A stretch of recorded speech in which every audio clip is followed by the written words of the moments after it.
ஒற்றை சொலிக்காரி ஒற்றை பார்வை பார்த்தாள்.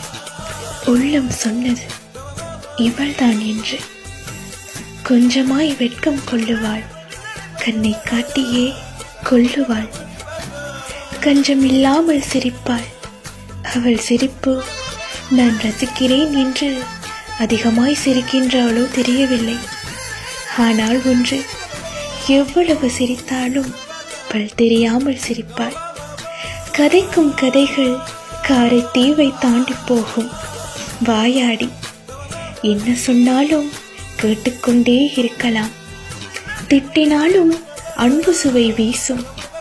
அவள் செவ்வாயில் சொக்கி கிடக்கிறேன்.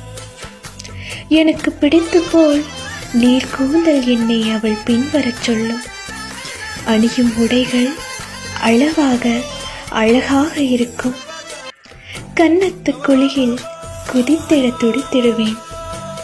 நாம் பேசும்போது அவள் இமைகள் ஏதோ சொல்லும். அருவமனை கண் இமைகளை என்ன சொல்ல, ஐயோ அழகோ அழகு.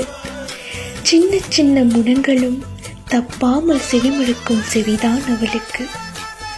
நிலம் பார்த்து நடப்பவள். இதனால் கோபம் வராது என்று நினைத்திட வேண்டாம். கோபக்காரி. கோவிலை அதிகம் நேசிப்பவள். மெலிந்து இல்லாமல் வேக்கமும் இல்லாத குழந்தை மின்னுடல் கொண்டு வேகமாக நடப்பவள்.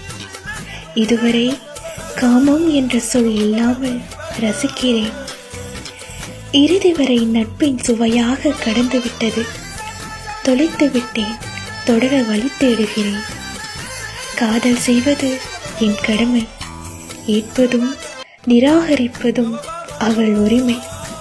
எனக்கு அவள் சொந்தம் பெற்றிட எனக்காய் பிரார்த்தனை செய்யுங்கள். இது கற்பனை இல்லை. என் கவிதையின் சொந்தக்காரிக்கு கவிதையை முடிக்க மனமின்றி முடிவிக்கிறேன்.